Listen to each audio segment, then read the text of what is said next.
Hey everybody, this is Robot here from Vespa Motorsport and ScooterWest.com here in San Diego, California. So if you have a vintage Vespa, such as something like this that you're going to fix up to this level, or you got an all original Vespa, or you got the newer PX, check out our website, ScooterWest.com. We got you covered for all the parts, whether you're looking for accessories, parts to overhaul the engine, or performance parts. I wanted to share this special moment with the P-Range Vespa scooter because I have three of my favorite P-Range scooters right here in my shop at this moment, and only this moment. I want to share it with everybody on YouTube. Some of the coolest Vespas in the P-Range are right here, and we'll start with this fully restored Vespa 1981 P200E. This is an American market P200E. It's been a long time customer. It was just a nice original Vespa, similar to the blue Vespa behind me. Unfortunately, it had some vandalism, some other issues and cosmetic issues, and we pretty much gave it a new lease on life with a whole fresh custom paint job. So it's got lots of cool accessories on it, kind of a modern touch on the mod classic. So we got the lights all wired up. Just come on with basic LEDs along with this old spotlight. And I have a story about that spotlight. In addition to that, we have the chrome air horn mounted to the front. Very, very loud. It's got some very cool badges. Let me tell you about a Vespa Club USA. You got a Mare Vespa that happens every single year, is put on by the wonderful folks of Vespa Club USA. You can find them on the web, check them out. Unfortunately for 2020, everybody knows what the event of the year is. Mare Vespa has been canceled for the first time in all the years that I've known about it. Some of the other cool badges he's got on there, some Vespa Club World Days in 2012. It was in London. It was at St. Christopher, and the British AA, much like the AAA of the United States. A pretty nice little array. That's a very clean set of badges on the front rack. We mounted them with some stainless steel clamps. The rack's not really functional at this point. It's just there as a fixture for the awesome trophies that are mounted upon it. You can see the paint job isn't just a normal paint job. This is the Vespa Rally Orange from, I don't know, maybe 5-6 years before this scooter was out. It's got white wall Continental tires. The fork is just a stock P200 fork, but it's all been refurbished with new powder coating finishes on it. The paint job was done by both Aaron and Manny. Manny Cincinero, I'll put a tag in the description. He did all the custom graphics on it. It's all buried underneath the clear coat, all completely hand done. There's no masking there. That was hand done with a brush. Let me move on to the back of the scooter. You got the glove box. We did one extra added touch to it. There's a low fuel light that's integrated into it. The speedometer is the original speedometer that's been refurbished. And it's just with the original miles to the scooter. New controls just to make it look really nice and fresh and new. A new set of mirrors. Moving on to the seat.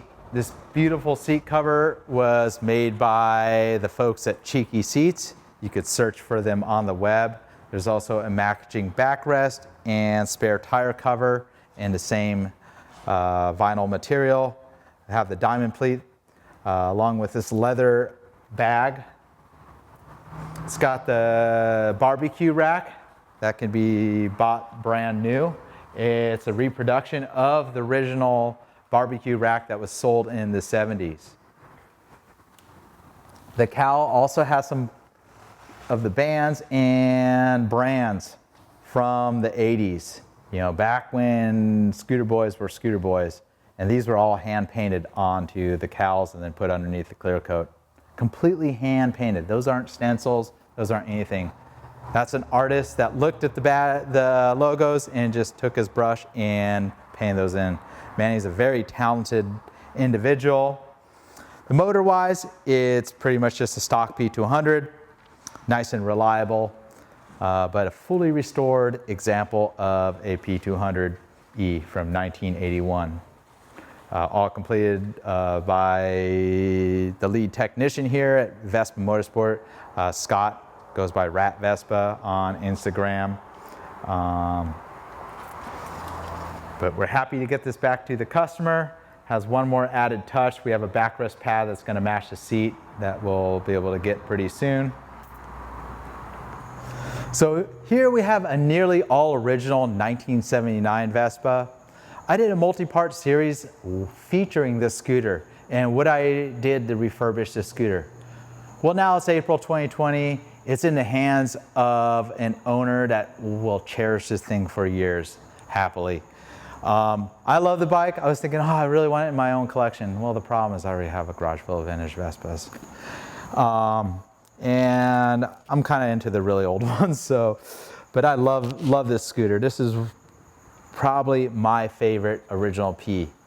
I took it for a lot of nice little joy rides. I enjoyed it after I refurbished it. You can watch all those videos. They go on for hours for every step that I did to refurbish it. But let me show you what the new owners added to it.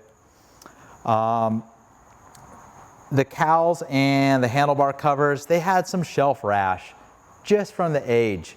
You know, something fell on the handlebar cover and the cowls. So we repainted both the handlebar covers and the plastic handlebar cover, brand new one, and a set of cowls. Customer added the side stand, makes it a little more convenient. Other than that, it's where I left off several months ago when I finished this scooter. And just like the orange Vespa, this has the original barbecue rack from the 70s and early 80s. Backrest is missing on both of them. There's a backrest that will slide right in here. It's a very versatile, useful rack. I had one on my Rally 200 for years. Cool thing about this older style one is you could put a spare tire under here. I never pointed that out when I did go through the scooter, and there's a little wing nut clip setup, but you could actually have 2 spare tires on a scooter if you were touring. A very versatile, pretty cool, large size rack. That's for the P200. And I like that. It's got some Americano history to it as well. Yes, that's the original miles, and yes, that needle's never been repainted. This scooter's just had the vast majority of its life sitting in a garage where it's been well preserved. The seat strap's all original, even a little bit of the stitching is kind of just starting to weather away just slightly, but still in very, very good shape. And I hope it stays this way for another 40 years to come. So the last example of a P-Series scooter is the last P-Series scooter. This is the PX150. These are the very last Ps off the Italian Vespa production line. One of my most popular videos that Steve and I did years ago was the imported PX150 Vespa video. You can find that video. We'll have a little link to it. It's a red version of the scooter.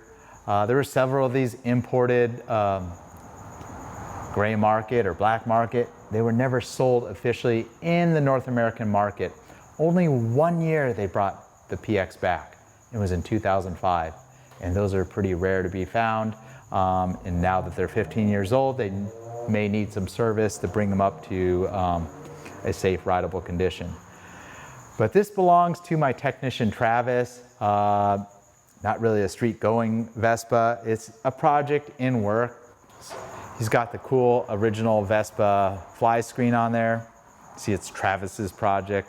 It's got a layer of dust because he hasn't had much time to work on it, because I have plenty of work for him to do here in my service department.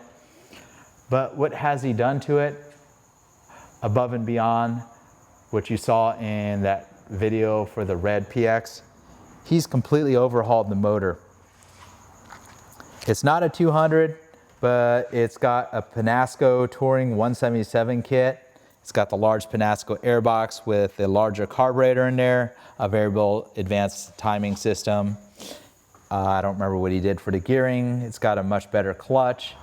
So with the pipe and all the tuning to the motor to make for a touring road setup, this is not your grandfather's Vespa. This thing performs just like a modern scooter of larger displacement. It's got plenty of power being a two-stroke, consumes a lot more gas. Let's see if it starts up and how it sounds. I don't think it's been started for a while. No, we don't need to show. There we go.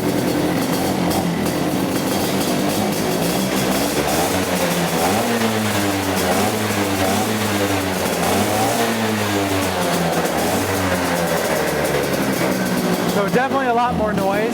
I could barely talk over the noise.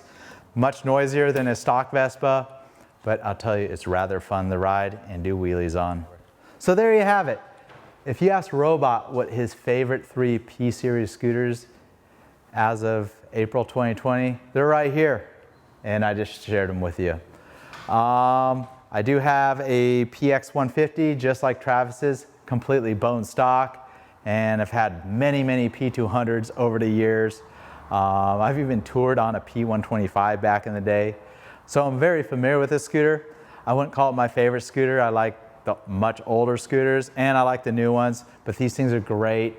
They're workhorses. If you're looking for a vintage scooter that you keep on the road really easy, these are where it's at. You can pretty much buy all the parts for this scooter on our website, scooterwest.com. Currently in the shop, I think I have 4 other P200s that we're working on, or P125s and 200s. The scooter was made with an 80cc all the way up to the top dog, the 200. And of course, there's tons of performance parts for these scooters if you want to go wild with them. So if you just stumbled across this video, I suggest you check out the whole video series I have on this all original Vespa P200 and the steps I took to refurbish it, along with the newest classic there is, or the last classic, the PX 150 in red, which is essentially Travis's bike. 2 really cool videos that have had lots of views. If you're new to the Vespa thing, subscribe to our channel, hit the little bell to get notified about new videos. I have so many videos all about Vespas, Vespas, and Vespas, mostly from, Vespas from the 60s and 70s on newer. I love the really old ones as well, but they're just kind of, don't come across them as much. Everything from full restorations. We did a full multi-part restoration video on a P-Series P200. Ironically, that scooter is still running. It's in Italy. It's an American market P200 that we restored as a white one, a multi-part video that we did. And the guy had a military contract and brought the thing back to its home in Italy. So I thought that was pretty neat. A couple other bikes have been all over the world. I have a scooter here right now that's from Switzerland that we're working on. Pretty neat. Vespa is just so worldwide, and maybe that's why I love the brand so much. You don't get that with many of the other brands. Pretty neat thing. You do so much with them with so little.